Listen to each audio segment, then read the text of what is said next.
मुदित जी, क्यों अपनाते हैं आप डबल स्टैंडर्ड? डबल स्टैंडर्ड कहते किसको? डबल स्टैंडर्ड इसको कहते हैं जिन पार्टीज को बीजेपी कहती थी एंटी नेशनल पार्टी हैं, चाहे वो नेशनल कॉन्फ्रेंस हो चाहे पीडीपी हो, फिर नेशनल कॉन्फ्रेंस फिर पीडीपी के साथ मिलकर सरकार बनाते हैं, इसको डबल स्टैंडर्ड कहते हैं। जिस अजीत पवार को वो कहते थे सबसे ज्यादा भ्रष्ट आदमी है, उसको उसके साथ अलायंस करते हैं, इसको डबल स्टैंडर्ड कहते हैं। मुदित जी, ये हेमंत विश्व सुन लीजिए ना, क्यों तकलीफ हो रही है आपको सुनने में? मैं आता हूँ ना, तकलीफ मत कीजिए, इतना परेशान मत होइए। मुझे तकलीफ नहीं हो रही है। ये इतना तकलीफ इतना अच्छा ठीक है, बोल लीजिए, फिर मैं बोलूंगा।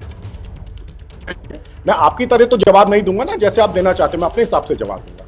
जरूर आप पार्टी और कांग्रेस में फर्क है, डिफरेंसेस हैं। अगर डिफरेंसेस नहीं होते तो हम एक पार्टी थोड़ा ना होते, हम अलग अलग पार्टी होते। लेकिन लोकतंत्र बचाने के लिए हमने डिसाइड किया कि हम साथ में आएंगे, ये जो तानाशाह सरकार है इसके खिलाफ लड़ने के लिए। देखिए, एक बात लोगों को सोचनी होगी, ये क्या होने वाला है देश में। अगर तीसरी बारी बीजेपी सरकार आ गई तो भाई कोई भी ऑपोजिशन सरकार नहीं बचेगी, ये सबको जेल में डाल देंगे। क्या दुनिया में, क्या देश के लोगों को ऐसा लोकतंत्र चाहिए? लोगों को ऐसा लोकतंत्र नहीं चाहिए। कोई विपक्ष की सरकार नहीं बचेगी, सारी पार्टियां तोड़ देंगे, ये लोकतंत्र को लोगों खत्म को कर क्या देंगे। चाहिए नहीं चाहिए लोग वोट से तय करते हैं ना, इसीलिए चुनाव होते हैं ना। जेल में डाल देंगे, ये होने वाला है। भाई वो व्यापम स्कैम का क्या हुआ? उनके चीफ मिनिस्टर को उन्होंने कभी जेल में नहीं भेजा।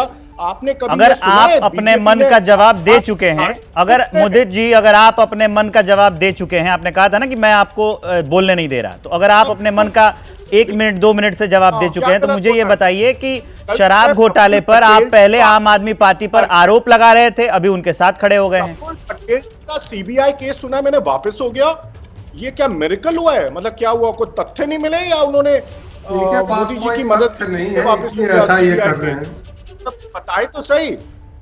ठीक है मुदित जी, जरा जवाब कुलदीप, इस समय सर आप अपना काम कीजिए, जरा सरकार से सवाल पूछने की हिम्मत निकालिए। वही अब आप मुझे नहीं सिखाएंगे कि कैसे सवाल पूछा जाता है। मुदित अग्रवाल, आप जब से शो में बैठे हैं यही उलूल जुलूल बातें करते जा रहे हैं। आप मुझे नहीं सिखाएंगे कि कैसे सवाल पूछा जाता है। मैंने उसके लिए प्रॉपर पढ़ाई की है, काम कर रहा हूं, ठीक है।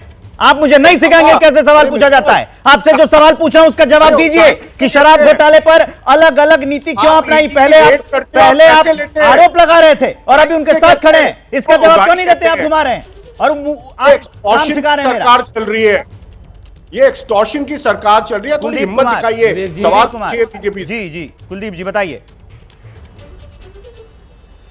विवेक जी, अच्छा पहली बात तो ना मुझे आजकल बड़ा अचंभा हो रहा है टीवी डिबेट्स में कि जब भी मैं शरद चंद्र रेड्डी का नाम लेता हूँ, उसके बारे में पूछता हूँ उनने उसको भाजपा चंदा उससे क्यों लिया था, तो हमेशा मैं देख रहा हूँ प्रेम शुक्ला जी 3-4 डिबेट पे मैं देख चुका हूँ, वो चले जाते हैं डिबेट छोड़ के। आज भी चले गए, मुझे लग रहा है क्योंकि मैं उनकी आवाज़ ही सुन रहा हूँ, बहुत देर से नहीं मिला है बोलने का। तो आजकल प्रेम शुक्ला जी अभी एबीपी न्यूज़ पे थे कुछ दिन पहले, उन्होंने वहां भी बदतमीजी करी, डिबेट खराब करी, छोड़ के चले गए। आज फिर ऐसा ही किया। तो मैं आपसे कहना चाहता हूं, ऐसे प्रवक्ताओं को बुलाने की क्या मजबूरी है जो आपकी डिबेट का अपमान करके चले जाए, जो राशि चैनल का अपमान करके चले जाए? लोगों को मत बुलाए करिए। हम हर पार्टी के हर प्रवक्ता को समान नजर से देखते हैं, बुलाया जाता है उनको अपने पक्ष रखने के लिए।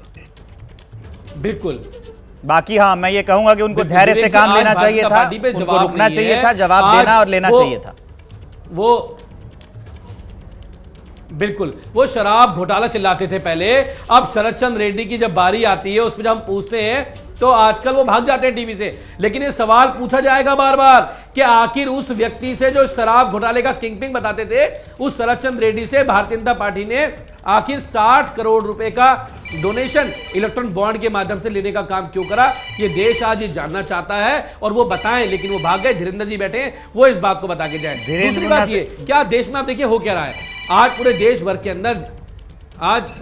के अंदर जैसे विपक्षी पार्टियों के नेताओं को जेल में डाला जा रहा है। और भाजपा को ये पता है, जब से अरविंद केजरीवाल जी को जेल में डाला है, दिल्ली नहीं इस देश की राजनीति में भूचाल आ चुका है, देश की राजनीति बदल चुकी है, भाजपा वालों की जमीन खिसक चुकी है नीचे से। और दिल्ली के अंदर तो मैं इस दिल्ली से आता हूं, चुनाव लड़ रहा हूं इस दिल्ली में, आज मैं जिस गली में जाता हूं, जिस मोहल्ले में जाता हूं, वहां की माताएं बहनें बोलती हैं कि हमारे अरविंद केजरीवाल जी के साथ, उनके बेटे उनके भाई के साथ बहुत गलत करने का काम भारतीय जनता पार्टी ने, मोदी जी ने करने करने का काम किया है और उसका बदला वो इस चुनाव में 2024 के चुनाव में लेने का काम करेंगे।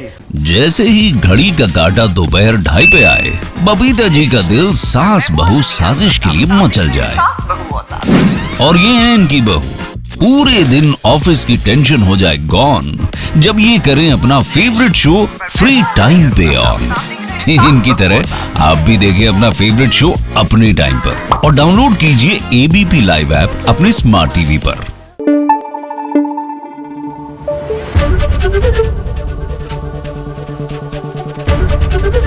एबीपी न्यूज आपको रखे आगे।